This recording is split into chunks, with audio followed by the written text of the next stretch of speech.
Кој одредува цената во вино? Цената што ја одредува? Да. Па, поише работи се. Значи, квалитетна грозја, начин на чување, складирање, после колку години го пушташ во промет. И што ома се пушта, брат. Добро, да, ама ти сега, например, имаш некои вина што се, например... А добро, сега ти како ми кажеш зборам за овие берби. премиум. Значи, Да. зборам берби сега. Например, дискочи сега сме 25-та година, дискочи у промет вино што е 2019-2020. Да, тоа по дефолт ќе биде поскапо.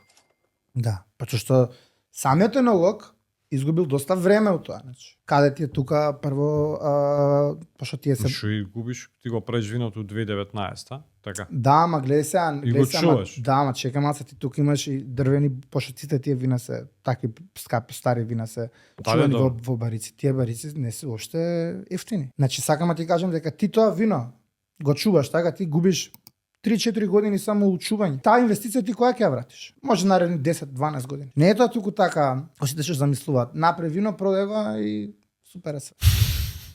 Не затоа што многу луѓе има така, значи. Продажба на вино е тешка работа. Добро, не знам колку е тешка кај нас, ама се троши вино кај нас. Се троши, да, ама ние не сме огромен пазар. Ние сме мала држава. Добро, види, важеме за добри извозници на вино. Има нашио вино и по... Види се, извоз е друга работа. Јас ти зборам, например, за тука. Значи, не можеш, че се вика да живееш како винарија само на домашен пазар. Да, нема шанси.